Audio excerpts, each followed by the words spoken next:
అందరికీ నమస్కారం. ఈరోజు నేను ఒక అద్భుతమైనటువంటి ప్రదేశంలో ఉన్నాను. శ్రీ గణపతి సచ్చిదానంద స్వామి వారి ఆశ్రమం విశాఖపట్నం అనకాపల్లి సిరసపల్లిలో ఉన్నటువంటి చింతామణి మహాగణపతి దత్తక్షేత్రంలో ఉన్నాము. ఇక్కడ ఉన్నటువంటి పరిసరాలు, అలాగే ప్రధాన ఆలయం, అలాగే అత్యద్భుతమైనటువంటిది ఈ మధ్యనే స్థాపితమైనటువంటి 32 గణపతుల యొక్క విశిష్టత కూడా తెలుసుకుందాం. మనతో పాటు ఉన్నటువంటి మహానుభావులు బ్రహ్మశ్రీ సంతోష్ కుమార్ ఘనపాటి వారి ద్వారా పూర్తి స్థాయిలో ఈ దత్తక్షేత్రం గురించిన విశేషాలని తెలుసుకునే ప్రయత్నం చేద్దాం. ముందుగా వారికి కృతజ్ఞతలు, అనేక నమస్కారములు.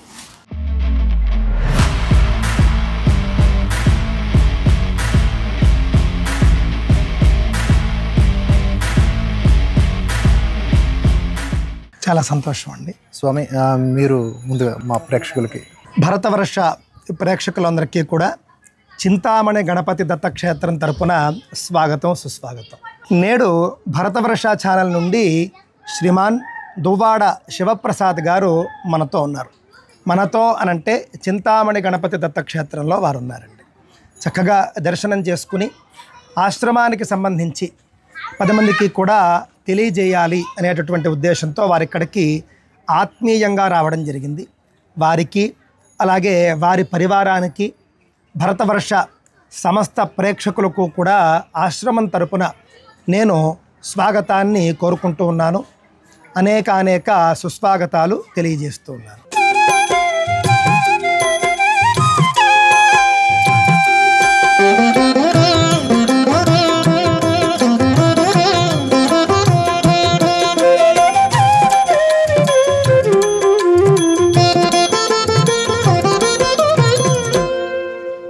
చాలా ధన్యవాదాలు స్వామి.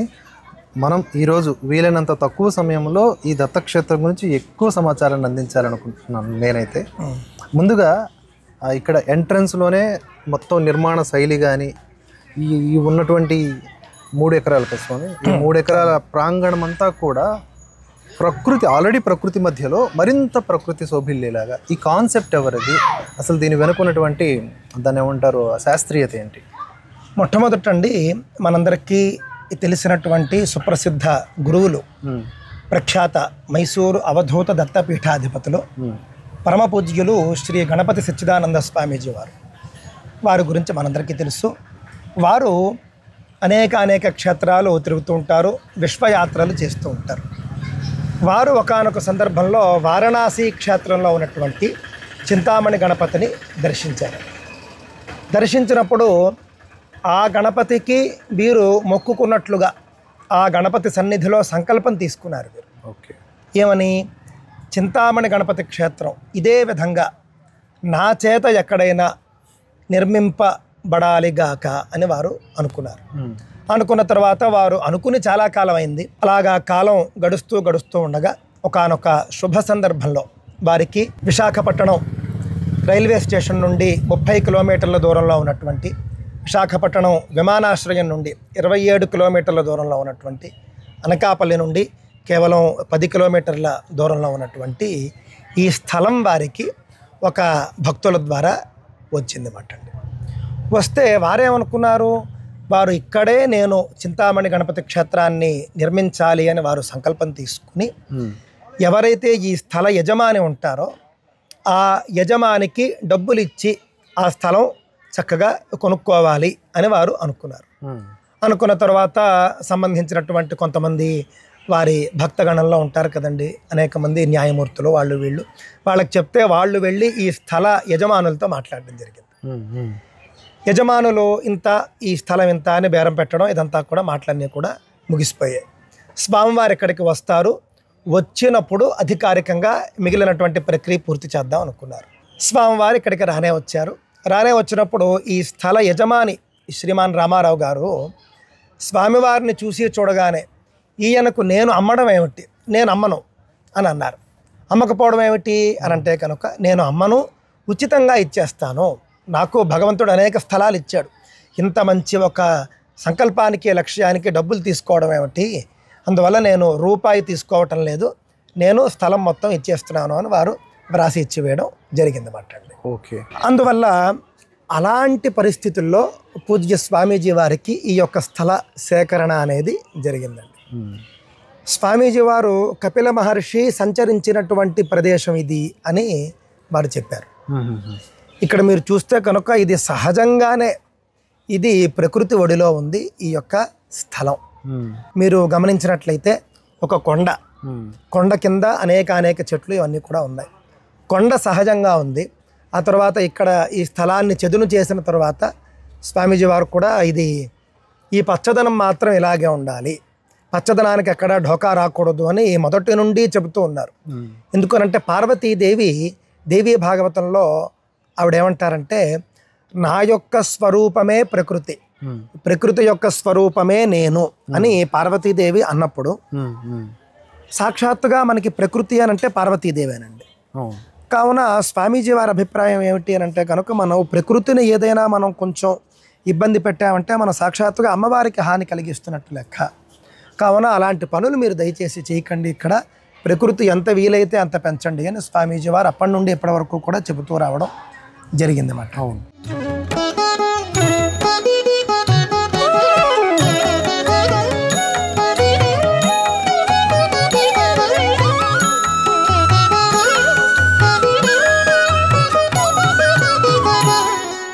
అందులో భాగంగా మొట్టమొదట చింతామణి గణపతిని లోపల ప్రతిష్ఠించడం. స్వామీజీ వారి అన్ని ఆశ్రమ శాఖల్లో కూడా దత్తాత్రేయుడు వీళ్ళందరూ కూడా ముఖ్య దేవతలుగా ఉంటారు. అన్ని దేవతల్ని కూడా ప్రతిష్ఠించి 3 ఎకరాల స్థలంలో ఇక్కడ చాలా అద్భుతంగా చింతామణి గణపతి క్షేత్రం అనేది వెలిసిందండి. ప్రస్తుతం తాజాగా ఇక్కడ స్వామీజీ వారు ఏం చేశారంటే 32 గణపతుల్ని మీరు చూసినట్లయితే ముద్గల పురాణాంతర్గతమైనటువంటి గణపతి యొక్క 32 రూపాలు. ఓకే. ఈ 32 రూపాల్లో ఉన్నటువంటి గణపతుల్ని ఒకే చోట స్థాపన చేయడం అనేది మనకు చాలా అరుదుగా కనిపిస్తుంది. ప్రఖ్యాత క్షేత్రాల్లో కూడా ఉన్నట్లుగా నేను చూడలేదు. అలాంటిది మనకి ఆ అదృష్టం తెలుగు రాష్ట్రాల్లో అందున కూడా విశాఖపట్నం, అనకాపల్లి మధ్య ఆ యొక్క వాస్తవ్యులకు కలిగింది. ఉత్తరాంధ్ర అంటాం మనం. వీళ్లకు ఈ యొక్క అదృష్టం కలిగింది. అలాగని విగ్రహాలు అనేసరికి ఏదో సిమెంటుతో చేసినవో, ప్లాస్టర్ ఆఫ్ ప్యారిస్తో చేసినవో, మరొకటో కాదు. 32 విగ్రహాలు కూడా రాతి విగ్రహాలు. ఎంత అద్భుతంగా ఉన్నాయి. ఇలాంటి రాతి విగ్రహాలను స్వయంగా స్వామీజీ మైసూరు నుండి పంపించారు ఇక్కడికి. మైసూరు నుండి పంపించి అక్కడ పెట్టండి అని చెప్పడం జరిగింది. స్వామీజీ వారి సంకల్పం ఈ ఆశ్రమం అంతా కూడా ఒక గణపతి లోకంగా ఉండాలి అనేది వారి సంకల్పం. కళ్ళు మూసినా గణపతే, కళ్ళు తెరిచినా గణపతే అన్నట్లుగా ఇక్కడ ఆశ్రమం ఉండాలి అని వారి సంకల్ప బలం చేత ఇక్కడ ఈ విధమైనటువంటి కార్యక్రమాలు జరుగుతూ ఉన్నాయి. అలాగే ఉంది స్వామి, నిజంగా ఎక్కడ చూసినా కూడా అంతా గణపతిమయంగానే ఉంది. అంతేనండి. అది మహాపురుషులు సంకల్పిస్తే కొన్ని రాళ్ళు కూడా ఆకృతిలోనే ఉన్నాయి. ఆకృతిలో ఉన్నాయండి. చాలా మంచి అంశాన్ని చెప్పారు మీరు. ఏంటంటే ఇక్కడ స్వయంభూ గణపతి అని ఒకటి ఉంది. అవును, అక్కడ ముందు వైపు ఈ స్వయంభూ గణపతి, స్వయంభూ అంటే ఏమిటి అంటే దానంతటా అదే ఉద్భవించింది అని అర్థం. ఎప్పుడైతే స్థలం ఇక్కడ తీసుకున్నారో, ఆ విధంగా వాళ్ళు సమర్పించుకున్నారో, ఆ స్థలంలో ఇంకా మరి నిర్మాణ పనులు జరగాలి కదండి. నిర్మాణ పనులు ప్రారంభమై జరుగుతూ ఉండేవి. జరుగుతూ ఉన్నప్పుడు ఈ కొండ ఈ విధంగా కొంచెం మరి బాగు చేసుకుంటారు కదా, రాళ్ళు అదంతా కూడా చక్కగా లెవెల్ చేసుకుని నిర్మాణాలు ప్రారంభిస్తారు. ఆ సందర్భంలో ఒక చోట ఇక్కడ ఉన్నటువంటి స్థలదాతలకు అలాగే మేస్త్రీలకు వీళ్ళందరికీ కూడా ఒక గణపతి రూపం వాళ్ళకి కనిపించింది. చూస్తే అక్కడ ఇప్పుడు మీరు చూస్తున్నారు, చాలా అద్భుతంగా గణపతే సాక్షాత్కరించినట్లుగా సహజంగా అక్కడ ఆయన ఉద్భవించాడు. స్వయంభూ అంతేనండి. సహజంగా అంటే ఆ కొండరాళ్ళు అలా వాళ్ళకి కనిపించాయి అంతే. వెంటనే అప్పుడు ఈయననే సాక్షి గణపతిగా భావించి స్వయంభూ గణపతిగా, అంటే స్థలంలో ఈ గణపతి ఎప్పటి నుండో ఉన్నాడు, ఆయననే ఒక్కసారి పూజించి మొత్తం ఈ ఆశ్రమ నిర్మాణం దగ్గరుండి చేయించవయ్యా అని చెప్పి ప్రార్థించుకున్నారు. ఆయన సాక్షిగా ఆయన అనుగ్రహంతో మొత్తం ఆశ్రమ నిర్మాణం అనేది జరిగింది. మొత్తం ఆయన దగ్గరుండి విఘ్నాలు రాకుండా నిర్మింపజేసి భక్తుల యొక్క కార్యక్రమాల్లో వచ్చే విఘ్నాలను తొలగింపజేస్తూ ఈ విధంగా స్వయంభూ గణపతి భక్తులను అనుగ్రహిస్తూ ఉన్నాడండి. ఈ స్వయంభూ గణపతి అనేటటువంటి ఆయన ఇంకొక అర్థం కూడా మనకి ఇందులో కనిపిస్తుందండి. స్వయంభూ అనంటే బ్రహ్మదేవుడు, అమరకోశంలో మనం చూస్తే బ్రహ్మ స్వయంభూ అని మనకి శబ్దాలు వస్తాయి. బ్రహ్మదేవుడి యొక్క నామాల్లో స్వయంభూ అనేది ఒకటి. కావున ఇక్కడ మనం స్వయంభూ గణపతి అని అంటే కనుక గణపతి స్వరూపమైనటువంటి బ్రహ్మదేవుడు, బ్రహ్మస్వరూపమైనటువంటి గణపతి అని కూడా మనం ఇక్కడ అర్థం చేసుకోవాల్సి ఉంటుంది. బ్రహ్మదేవుడిని మనం నేరుగా పూజించమండి. అందువల్ల ఈ స్వయంభూ గణపతిని మనం పూజించుకుంటే కనుక బ్రహ్మదేవుణ్ణి పూజించినట్లు కూడా మనం అర్థం చేసుకోవాల్సి ఉంటుంది. అవును. సో మొత్తంగా ఈ మీరు చూశారు కదా, ఇప్పుడు చూసిన విజువల్ కూడా ఈ స్వయంభూ గణపతి ఇక్కడ ఒక్క చోటే కాదు స్వామి. అంటే మరీ అతిగా అంటే మరి గణపతి మీద విపరీతమైన భక్తిభావంతోనే ఏమో కానీ ఇక్కడికి వచ్చిన తర్వాత ఏ 4-5 రాళ్ళు కనిపించినా వాటిని కలిపి చూస్తే మనకి గణపతి ఆకృతి కనిపిస్తుంది. బాగా చెప్పారండి. అలాగే మొత్తం చుట్టూతో చూస్తే అనిపించింది. సో ఈ స్థలానికి మాత్రం ఆ గురువు గారి దయ వల్ల ఆ యొక్క శక్తి గణపతి నిజంగా గణపతి లోకంగానే అనిపిస్తూ ఉంది. ప్రతి ఒక్కరు ఇక్కడికి రావాలి, ఒకసారి వస్తే కానీ వారికి ఆ అనుభూతి మనం ఎంత ఎక్స్ప్లెయిన్ చేసినా అర్థం కాదు. అంతేనండి. ప్రధాన ఆలయం గురించి ఒకసారి చెప్పండి స్వామి.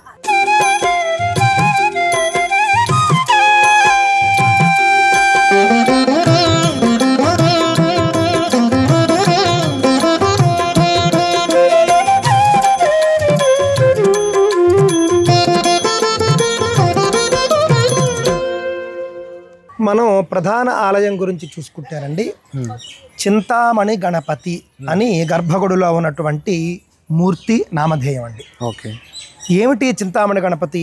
ఈరోజు ఉదయం ఒక ఆయన అడిగారు నన్ను, ఏమిటంటే చింతామణి శిలతో చెక్కినటువంటి గణపతి అండి ఇది అని. అప్పుడు నేనేమన్నానంటే చింతామణి అనేటటువంటి ఒక మణి ఉన్నమాట నిజం, కానీ ఆ మణితో చెక్కడం వల్ల చింతామణి గణపతి అని అంటారు అనుకోవడం మాత్రం అది కొంచెం అంత సరైనది కాదు.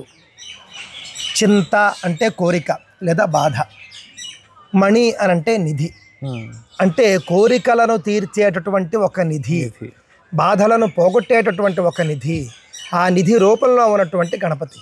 కావున కోరికలను తీర్చేటటువంటి గణపతి, అవి ధర్మబద్ధమైనవి కూడా అయి ఉండాలి. కోరికలు అంటే ఏవి పెడితే అవని కాదండి. ఆ విధంగా కోరికలు తీర్చే గణపతి, బాధలను పోగొట్టే గణపతి, ఈ రెండింటినీ కూడా పోగొట్టేటటువంటి నిధి, కోరికలను ప్రసాదించేటటువంటి, కోరికలను తీర్చేటటువంటి నిధి అని ఇక్కడ అర్థం పట్టండి. ఈ విధమైనటువంటి రూపంలో ఉన్న గణపతి మనకు తెలుగు రాష్ట్రాల్లో నేను ఎక్కడ చూడలేదు. ఉజ్జయినిలో చింతామణి గణపతి ఉన్నాడు, కాశీలో చింతామణి గణపతి ఉన్నాడు, కానీ తెలుగు రాష్ట్రాల్లో ఈ విధమైన చింతామణి గణపతి ఇక్కడే ఉన్నారు అని నేను అనుకుంటున్నాను. అవును స్వామి, నిజంగానే ఇలాంటి రూపం అంటే వినాయకుడికి అంటేనే బోలెడు రూపాలు కలిగిన వాడు, ఒకేలా ఉన్నా కూడా ఎక్కడికక్కడికి మార్పు, దేనికదే కథ అంటే దాని ఏమంటారు స్థల పురాణం ఉంటుంది. ఇక్కడ మాత్రం గర్భగుడిలో ప్రధాన ఆలయంలో ఉన్నటువంటి రూపం మాత్రం అద్భుతం, దాని గురించి వర్ణింపశక్యం కాదు. అలాగే దాన్ని తాకొచ్చు అండ్ కొన్ని పూజా విధానాలు కూడా ఉన్నాయి ఇక్కడ. అవునండి, ఇక్కడ ఏమిటంటే భక్తులందరూ గర్భగుడిలోకి వెళ్ళొచ్చు. భక్తులందరికీ స్వామీజీ వారు అనుమతి ఇచ్చారు. వారి యొక్క సంకల్పం, వారి యొక్క ఉద్దేశ్యం మనకు తెలియదు, కానీ ఇక్కడ మాత్రం వారే అనుమతించారు. ప్రతి భక్తుడు గర్భగుడిలోకి వెళ్ళవచ్చు, ప్రతి భక్తుడు మూల విరాట్టును ముట్టుకుని దర్శించుకుని అనుభూతి చెంది అనుగ్రహం తీసుకుని రావచ్చు అని స్వామీజీ వారి సంకల్పం అన్నమాట. నిజంగా ఇక్కడ చింతామణి గణపతి అని పేరు పెట్టడం కూడా నిజంగా ఎంతో గొప్ప విషయం. అండ్ పేరు పెట్టడం ఏంటి, అది సంకల్పం కదా. పెద్దలు చెప్తారు చింత చితి ఈ రెండు మనల్ని కాల్చేవి జీవితంలో. చితి ఎలాగూ కాలుస్తుంది, చింత కూడా అలాగే బతుకున్నప్పుడు కాలుస్తుంది, అది చచ్చాక కాలుస్తుంది, అంతే. అదేనండి, చాలా మంచి మాట చెప్పారు. చితా చింత ద్వయోర్ మధ్యే చింత అధికం అన్నారు. అంటే చితి మరియు చింత ఈ రెండింటి మధ్య, ఈ రెండింటిలో ఏది ఎక్కువగా మనల్ని ఇబ్బంది పెడుతుంది అని అడిగారు. అడిగితే చితి కాదయ్యా చింత అని చెప్పేసి శాస్త్రం సమాధానం చెబుతుంది.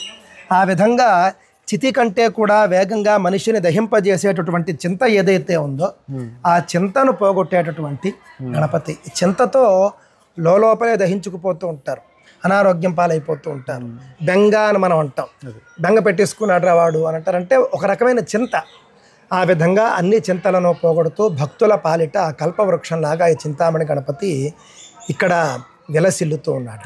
బ్రతికుండగా కాల్చే చింతని దూరం చేసే చింతామణి గణపతి. అంతేనండి, అంతే. అక్కర్లేని చింత వద్దు అని చెబుతాడు ఆయన.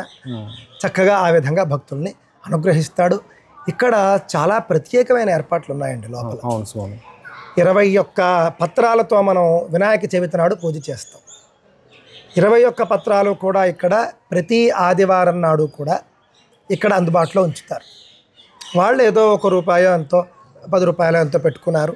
21 పత్రాలు మీరు తీసుకుని వెళ్ళి మీరే స్వయంగా స్వామికి అర్చన చేసుకోవచ్చు. అది ఇక్కడ ఉన్నటువంటి విశిష్టత. నాకు తెలిసి వినాయక చవితి రాగానే మనం 21 పత్రాల గురించి చాలా వెతుకుతూ ఉంటాము. అక్కర్లేదు, వినాయక చవితి ముందు ఆదివారం ఇక్కడికి వస్తే మీకు దొరుకుతాయి, తీసుకుని మీరు ఇంటికి వెళ్ళచ్చు. ఆ విధంగా ఇక్కడ ఏర్పాట్లు చేసి ఉన్నారండి. అలాగే ఈ చింతామణి గణపతి క్షేత్రంలో ప్రత్యేకంగా చెప్పుకోవాల్సింది రాశివనం. సో దాని గురించి గురువుగారే చెప్తారు.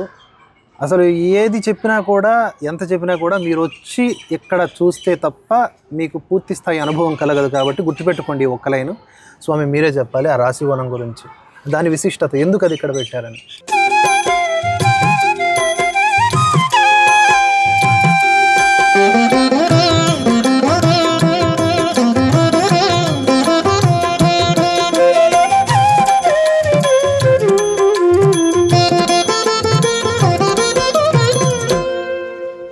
ఇక్కడ రాశివనం అని పేరుకండి.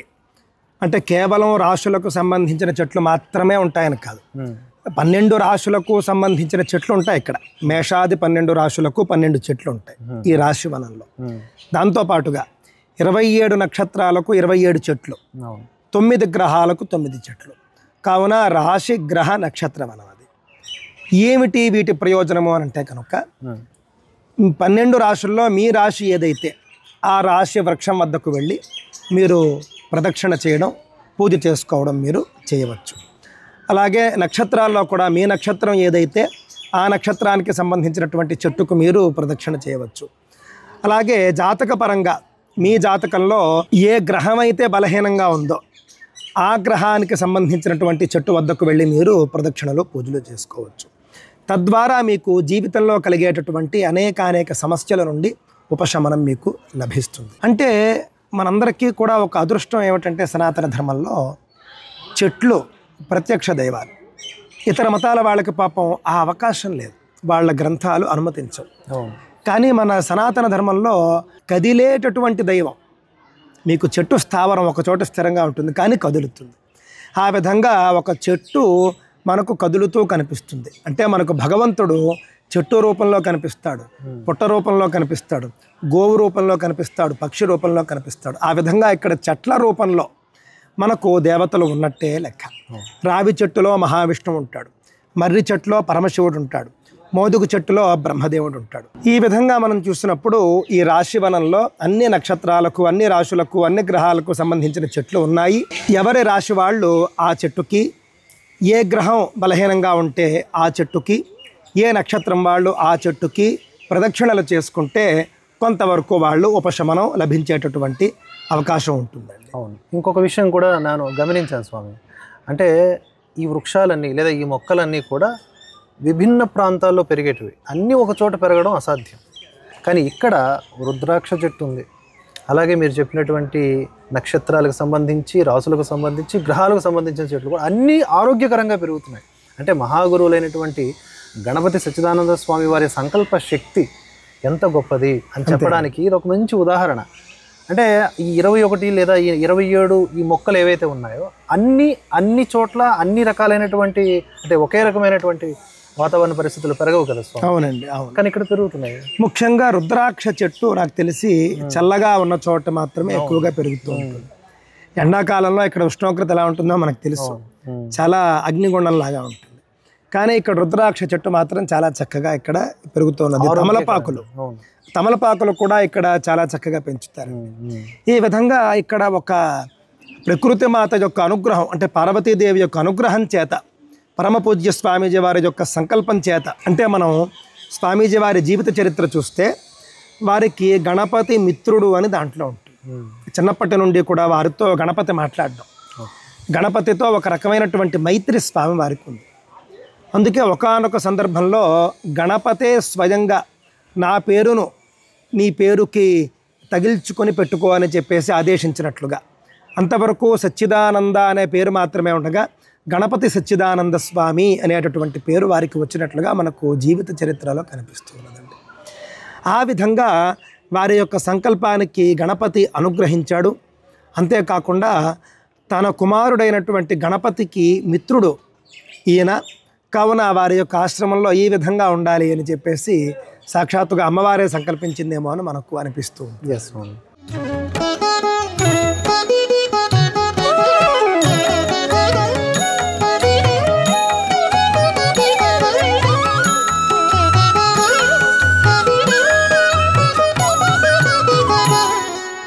అలాగే చింతామణి గణపతి ఆశ్రమం నుంచి అంటే ఈ క్షేత్రం నుంచి ఎన్నో రకాలైనటువంటి మంచి మంచి కార్యక్రమాలు, నెక్స్ట్ జనరేషన్కి ఉపయోగపడే కార్యక్రమాలు, చుట్టూతా కూడా మత మార్పిడి మాఫియా విలయ తాండవం చేస్తుంది. ఒక రకంగా చెప్పాలంటే పొద్దున్నే లేవంగానే తెలుస్తుంది ఇక్కడ ఉన్న వాళ్ళకి ఏంటా నక్కల అరుపులు అనేది.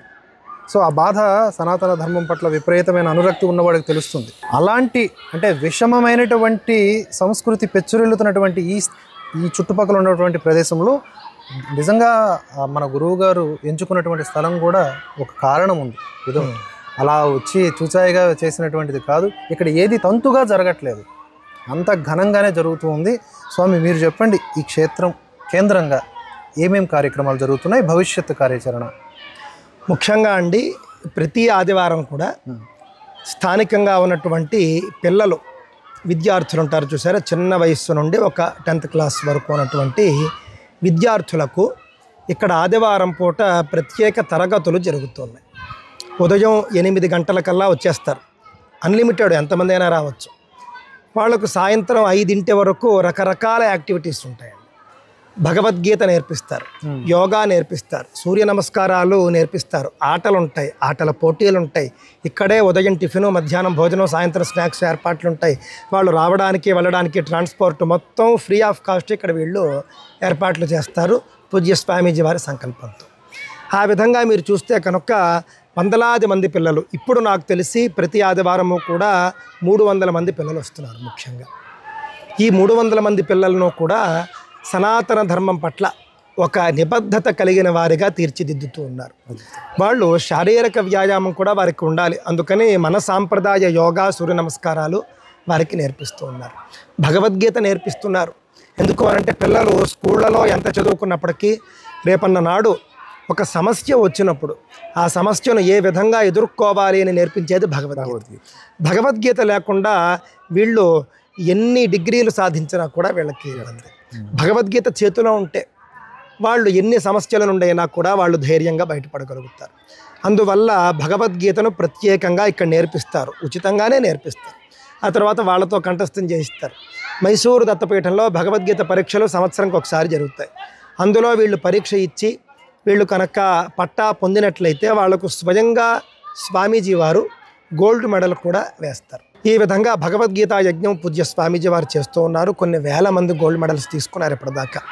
అందులో ఇతర మతస్థులు ఉన్నారు. కుల, మత, వయో, లింగ భేదాలు లేవు, అందరూ ఇవ్వవచ్చు. 4 ఏళ్ల వయసున్నటువంటి ఒక బిడ్డ నుండి 87 సంవత్సరాల వృద్ధుల వరకు భగవద్గీత నేర్చుకుని పరీక్షించి గోల్డ్ మెడల్స్ తీసుకున్న వాళ్ళు ఉన్నారు. ఓకే. ఆ భగవద్గీత యజ్ఞం కూడా ఇక్కడ జరుగుతూ ఉన్నది. ప్రతి ఆదివారం పూట అన్నదానాలు ఇక్కడ జరుగుతాయి. అంతేకాకుండా వృక్షదానాలు కూడా ఇక్కడ చేస్తారు. అదేంటి స్వామి అది? వృక్షదానాలు అనంటే ఈ యొక్క ఆశ్రమంలో మీరు చూసినట్లయితే ఒక నర్సరీ వాతావరణం ఉంటుంది. అవును, అక్కడ అన్ని చాలా మొక్కలు, ఒక నర్సరీలో ఏ విధంగా మొక్కలు ఉంటాయో వేలాది మొక్కలు ఇక్కడ ఉంటాయి. శాస్త్రవేత్తల కేంద్రంగా, శాస్త్రవేత్తల కేంద్రం లాగా ఉంటుందండి. అంతే అంతే. ఆ మొక్కలు అమ్మరు ఇక్కడ. ఆ మొక్కలు ఏమిటంటే కొన్ని సందర్భాల్లో ఎవరికి అవసరమో వాళ్ళకు మొక్కలు ఉచితంగా ఇచ్చేస్తూ ఉంటారు. వాళ్ళు తీసుకెళ్ళి పెంచుకోవాలంతే. ఇంకా ఆ విధంగా మొక్కల దానం కార్యక్రమం కూడా ఇక్కడ జరుగుతూ ఉంటుందండి. దత్తభిక్ష అని మీకు లోపల ఉంటుంది. దత్తభిక్ష అంటే ఏం లేదు, మీరు తోచినది ఓ చిన్న గుప్పెడు బియ్యం కావచ్చు, చిన్న బౌల్లో బియ్యం కావచ్చు, మీరు తీసుకొని వచ్చి దత్తభిక్షలో వేస్తే ఆ బియ్యాన్ని ఇక్కడ అన్నదానానికి ఉపయోగిస్తారు. తద్వారా మీకు అన్నదాన ఫలితం కూడా వస్తుంది. ఇక్కడ ఉన్నటువంటి చెట్లన్నీ కూడా దేవతా వృక్షాలండి. అన్నీ కూడా మనకు పురాణ ఇతిహాసాల్లో కనిపించేటటువంటి గొప్ప గొప్ప చెట్లు.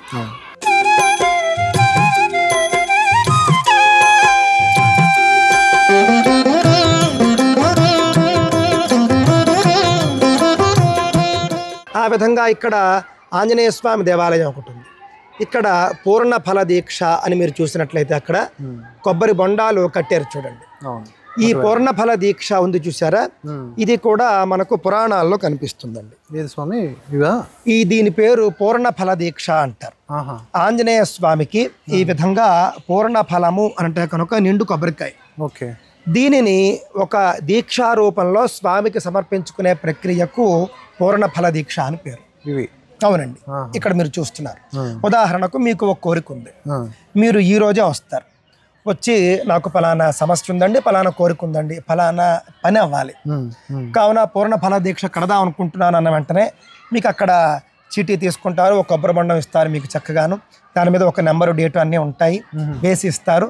ఆంజనేయ స్వామి ఆలయంలోకి మీరు వెళితే అర్చకులు మీ పేరు మీద మీ కోరికతో సంకల్పం చేపిస్తారు, ఒక మంత్రం మీకు చెబుతారు. మీరు ఆ మంత్రాన్ని ఉపదేశం తీసుకుని సంకల్పం చేసుకుని అంటే దీక్షా సంకల్పం చేసుకుని మీరు ఆ రోజు పూర్ణ ఫల దీక్షా పరులు అవుతారు. నాటి నుండి 16 రోజుల పాటు మీరు దీక్షలో ఉంటారు. రోజు కూడా మీరు ఆలయానికి రావాలి. ఆంజనేయ స్వామి చుట్టూ మీరు కనీసం 3 ప్రదక్షిణలు తగ్గకుండా 3, 5, 7, 9, 11, 21 మీ ఇష్టం. వాళ్ళు ఇచ్చేటటువంటి ఒక మంత్రం త్వమస్మిన్ కార్య నిర్యోగే ప్రమాణం హరిసత్తమ హనుమన్ యత్నమాస్థాయ దుఃఖక్షయ కరో భవ. ఈ మంత్రం అంటే మనకి రామాయణంలో వాల్మీకి రామాయణంలో సుందరకాండలో కనిపిస్తుంది. సీతాదేవి ఆంజనేయ స్వామిని ఉద్దేశించి చెప్పిన మంత్రం ఇది. ఆవిడ అప్పుడు దుఃఖంలో ఉంటుంది, ఆ దుఃఖాన్ని దాటించమని ఆంజనేయ స్వామిని కోరినటువంటి మంత్రం అది. ఆ మంత్రంతోనే ఇక్కడ పూర్ణ ఫల దీక్ష చేస్తారు. ఆ మంత్రాన్ని అర్చకులు ఉపదేశిస్తారు. చక్కగా కొబ్బరి బొండం చేతిలో పట్టుకుని సంకల్పం చేసి మంత్రం తీసుకుని ప్రదక్షిణలు చేసి ఇక్కడ కట్టవలసి ఉంటుంది. కట్టిన తరువాత రోజు కూడా ఇక్కడికి రావడం, ప్రదక్షిణలు చేయడం, ఇంటి దగ్గర అయినా ఆ మంత్రం జపం చేసుకుంటూ ఉండడం. 16 రోజులు అవుతుంది. 16వ తేదీన అంటే మీరు ఎప్పుడు రావాలో చెప్పేస్తారు ముందే. ఆ రోజున మీరు మళ్ళీ వస్తే కనుక ఆ కొబ్బరి బొండాన్ని తీసి ఆ కొబ్బరికాయను కొట్టి స్వామికి నైవేద్యం చేస్తారు. చేసిన తర్వాత చాలా మటుకు 16 రోజుల లోపలే మా కోరికలు తీరాయి అని చెప్పిన వాళ్ళు చాలామంది ఉన్నారండి. రికార్డు కూడా మెయింటైన్ చేస్తున్నారు ఇక్కడ. ఇక్కడ మాత్రమే కాదు, స్వామీజీ వారి అనేక ఆశ్రమ శాఖల్లో ఈ విధంగా కార్యసిద్ధి ఆంజనేయ స్వామి అంటారు. కార్యసిద్ధి అంటే పని సిద్ధించడం, ఆ యొక్క సిద్ధి కలిగించేటటువంటి ఆంజనేయ స్వామి ఇక్కడ ఉన్నాడు అని. కార్యసిద్ధి ఆంజనేయ స్వామి ఆలయాలు మైసూరులో కూడా ఉన్నాయి, దత్తపీఠంలో అనేక ఆశ్రమ శాఖల్లో కూడా ఉన్నాయండి. కేరళ కొచ్చిన్లో కూడా ఉంది. ఇక్కడ ఈ పూర్ణ ఫల దీక్ష కూడా అద్భుతమైనటువంటి ప్రాశస్త్యం కలది. అంటే ఇక్కడ మనం ఈ విషయం చెప్పడం ద్వారా ఒక డౌట్ రావచ్చు స్వామి, అంటే కోరిక అంటే ఎన్ని రకాలు, అంటే ఇందులో ఇంక్లూడ్ కాకపోయినా మీరు చెప్పాలి మీ ద్వారా. కోరిక అనేది ఎలా ఉంటుంది అంటే మీకు కోరిక అనేటటువంటిదండి న్యాయబద్ధమైనది, ధర్మబద్ధమైనది అయ్యేటటువంటి కోరికనే భగవంతుడు ఎప్పుడూ కూడా అంగీకరిస్తాడు. అంతేకాని ఎవరికో నేనేదో హాని చేయాలనుకుంటే అది కోరిక అనిపించుకోదు. భగవంతుడు అలాంటివి చేయడానికి ఇష్టపడడు. ఒకవేళ నువ్వు భగవంతుడిని బలవంతం పెట్టి బాగా తీవ్రంగా జపం చేసేసి నువ్వు ఫలానా వాడికి హాని కలగాలి అని చెప్పి నువ్వు కనుక చేస్తే అది జరగచ్చుగాక, అంతకంటే ఎక్కువ హాని నీకే జరగవచ్చు. ఇది మనకి సనాతన ధర్మంలో ఉన్నటువంటిది. కావున కోరిక న్యాయబద్ధంగా ఉండాలి, నీకు సంబంధించినదై ఉండాలి, నీ కుటుంబానికి సంబంధించినదై ఉండాలి, సమాజ శ్రేయస్సు, లోక శ్రేయస్సు, విశ్వశ్రేయస్సు. దానికోసం ఆ కోరిక నెరవేరడానికి మనవంతు ప్రయత్నం కూడా చేయాలి. మనవంతు ప్రయత్నం కూడా మనం చేయాలి. ఇక్కడ మీరు మంచి ప్రశ్న వేశారు. కోరిక తీరుతుంది అని ఇందాక నుండి మీరు చెబుతున్నారు. అందుకని ఇక్కడికి వచ్చి మేము పూజ చేసేస్తాం, ఒక కొబ్బరికాయ కట్టేస్తాం, ఇంకా అంతే, మేము వెళ్ళి ఇంట్లో మంచం మీద పడుకుంటాం అంటే కుదరదు. ఇక్కడ ఏమిటంటే మానవ ప్రయత్నం ఎప్పుడూ చేయాలి. మనకు మహాభారతంలోనే మనకు ఉదాహరణ, కృష్ణుడు సాక్షాత్తుగా పక్కన ఉన్నాడు. ఆయన ఘటన సమర్థుడు, అన్నీ చేయగలడు. అయినప్పటికీ కూడా ఆ విషయం అర్జునుడికి తెలుసు. అలాగని కృష్ణుడు నేను అన్నీ చేసేస్తాను, నువ్వు ఊరికే ఉండు అని చెప్పలేదు. అర్జునుడు కూడా ఆయన చూసుకుంటాడులే అని ఈయన కూడా ఉత్తినే లేడు. కావున మానవ ప్రయత్నం అనేది గట్టిగా చేస్తూ ఉంటే ఆ మానవ ప్రయత్నానికి దైవ బలాన్ని చేకూర్చేవే వైదిక కర్మలు. ఇది మనకు సనాతన ధర్మంలో ఉన్నటువంటి రహస్యం. మానవ ప్రయత్నం ఎప్పుడూ మ్యాక్సిమం ప్రయత్నం కూడా చేయాలి. అత్యధిక ప్రయత్నం నీ వల్ల ఎంత అవుతుందో అంత చెయ్యి. నీకు మించినటువంటి పనిని భగవంతుడు చేస్తాడు. అంతేకాని నువ్వు చేయగలిగినది భగవంతుడు చేయడు. నువ్వు చేయగలిగే ప్రయత్నం నువ్వు చేస్తూ ఉన్నప్పుడు కూడా నీకు కొన్ని అడ్డంకులు ఉంటాయి. అలాంటి అడ్డంకులు రాకుండా ఆయన చూస్తాడు. కావున నీ ప్రయత్నం 100కు 100% ఉండాలి. అతీంద్రియంగా అలౌకికంగా ఈ యొక్క కర్మల ద్వారా భగవంతుడు మనకి శక్తిని కలుగజేసి మన పనులు అయ్యేట్టుగా చూస్తాడు. చాలా సంతోషం స్వామి. సో అలా ఈ క్షేత్రం గురించి అంటే చింతామణి గణపతి ఆశ్రమం గురించి తెలుసుకోవాలి అని తప్పిస్తున్న కొద్దీ ఇంకా విషయాలు వస్తూనే ఉంటాయి. ప్రధానంగా నేను గ్రహించినవి ఏంటి అంటే అడుగడుగున మనకి గణపతి కనిపిస్తారు, అలాగే కోరికలు తీర్చే ఆంజనేయ స్వామి కనిపిస్తారు. అంటే పరమాత్మ భావన కలగాలి అంటే ఇక్కడికి రావాలి. విశేషంగా గురువుగారు చెప్పారు చాలా విషయాలు. ఇక్కడ మీరు తెలుసుకోవాలనుకుంటే తప్పకుండా రండి. అంటే విశాఖ వాసులు అయితే ఇంకా అదృష్టవంతులు స్వామి. అంతేనండి, అది వారికి ఇంకా మనం చెప్పక్కర్లేదు. ఇక్కడ అసలు ఆదివారం పూట వెకేషన్లోకి ఎక్కడ పెడితే అక్కడికి వెళ్తూ ఉంటారు. అలా కాకుండా ఆదివారాలు ఇక్కడికి రండి. ఈ యొక్క మీకు మనం అనకూడదు, పోల్చకూడదు, కానీ రిసార్ట్ లాగా ఉంటుంది. ఆధ్యాత్మిక రిసార్ట్ ఇది. చక్కగా ఇక్కడికి మీరు వచ్చినట్లయితే ఈ చెట్ల మధ్య ప్రకృతి ఒడిలో మీరు గడపవచ్చు ఆధ్యాత్మికంగా. ఆదివారం పూట అన్నదానం ఉంటుంది. మీరేమీ వండి తెచ్చుకోక్కర్లేదు. మీరు రూపాయి ఖర్చు లేకుండా మీ వెహికల్లో మీరు వస్తే ఇక్కడ మీరు దివ్యానుభూతిని పొంది భోజనం చేసి దైవానుగ్రహంతో ఒక వారానికి సరిపడా ఒక శక్తితో మీరు ఇక్కడ నుండి తిరిగి వెళ్ళవచ్చు. అవును, ఆనందంతో వినోదంతో కూడుకున్న ఆధ్యాత్మికత ఇక్కడ కనిపిస్తూ ఉంటుంది. ఇది కేవలం మాటలు కావు. వచ్చిన తర్వాత మీరే ఈ వీడియో ఒకవేళ చూస్తే కామెంట్స్ రూపంలో తెలియజేయండి. అంత అద్భుతమైనటువంటి క్షేత్రం ఇది. చాలా అదృష్టం విశాఖ వాసులది, అలాగే ఇక్కడికి వచ్చే వాళ్ళందరిది కూడా. అందరికీ ధన్యవాదాలు. ఈ క్షేత్రం గురించిన మరిన్ని విషయాలు ఇంకొన్ని వీడియోల్లో భవిష్యత్తులో కూడా చెప్పే ప్రయత్నం చేస్తూ ఉంటాం. తరచుగా మేము కూడా ఇక్కడికి వస్తూ ఉంటాం గురువుగారి యొక్క అనుగ్రహంతో. చాలా సంతోషం. మీరందరూ ఈ వీడియో చివరి వరకు చూసినందుకు గాను మీకు కూడా అనేక కృతజ్ఞతలు. అనేక ధన్యవాదాలండి. ఈ వీడియోలో ఉన్న విషయాలన్నీ కూడా మీరు చూసి పిల్లలకు చూపించండి. చూపించి పిల్లలకు అలవాటు చేయండి. స్వస్తి. జై శ్రీరామ్.